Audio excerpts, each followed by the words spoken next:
Hello viewer, welcome to a new lecture of Java tutorial. In this lecture, we are going to cover other topics of Java collection framework. So for your information, I just wanted to remind you that I have already uploaded some of the videos of Java. If you have not watched it, I will share the playlist link in the comment section. You can refer from there. So let us start today's topic. So collection in details, like we'll see the sub interfaces which are under the collection interfaces like list, set, queue, right? So first of all, let us understand what is list. As I already told you that it store the data, also maintain the data order, and also it contain the duplicate value. So let us understand by an example. So here I have taken a class list example, right? Within that list example, I have declared the main method. Within that, I have declared an object, right? That is list, and this list object is the type of array list class, right? And also it refer the list interface, right? You can see first of all this is the interface name we have to write, okay? And also the type name, okay? Then the object name, then equal to operator, then you have to write the new keyword, right? So this define the new object, okay? So then the class name you have to write. I have used array list class here, right?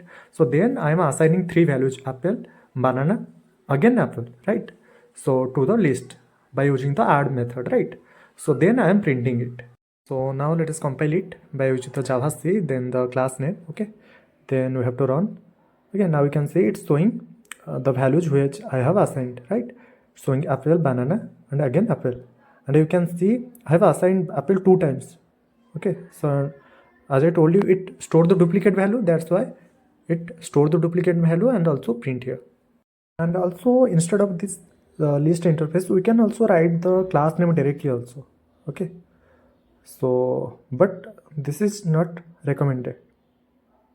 Okay, if you want to replace it and run, then you can see it's giving the result, but it's not recommended. Why it's not recommended, let us see. Okay, so as I already told you that list interface has been derived by the subclasses, right? Like array list is a subclass and linked list also a subclass. So if you want to use the same object name, okay, and reassign the linked list reference, right? So at that time what will happen, it will give the warning, right? Now you can see at that time it was contained the array list, that why it was giving the warning. Now I replace the array list with again list. Now it's okay, fine. You can see it's not showing any warning, right? If I'll compile and run it, then it will show both the result. Now you can see, okay? So I replaced list with array list. That's why it's showing warning. Okay. So now let us understand the interface set, right? Set interface also used to store the data. Okay. It does not maintain the order, and also it does not contain any duplicate value, right? So now see it by an example. So I have created a set object, right? And assigning three variables to that set object, right? And then I'm printing it. First of all, let us compile it and run it. Okay, now we can see it's printing whatever I have assigned, and also it removed the duplicate value. 10 was there, right, 2 times. That's why it removed the first value, right? And also it does not maintain the order, right? So let us see it. So I'm adding some more values, okay, like 10, 20, 30, 40, 10, again 50. So let us compile it and run it.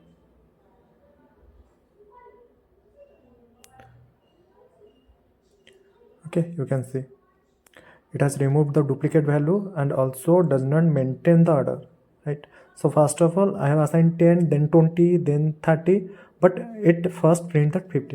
So now let us understand another interface concept, that is queue, right? So queue interface is also used to store the data, right? And also it follow the FIFO structure. FIFO means first in first out, right? The value which will put first inside that object, it will first execute. So I have taken an example, right?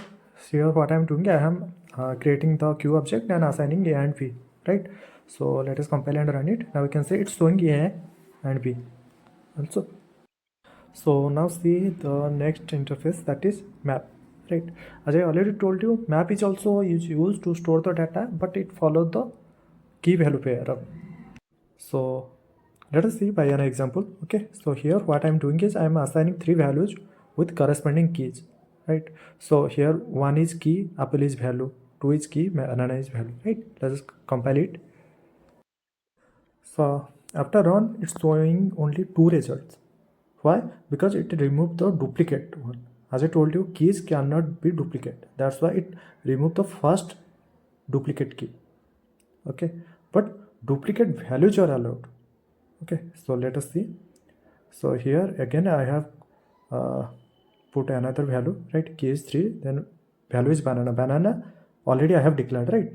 So after compile and run, now you can see it's again showing the duplicate value, but duplicate keys are not allowed.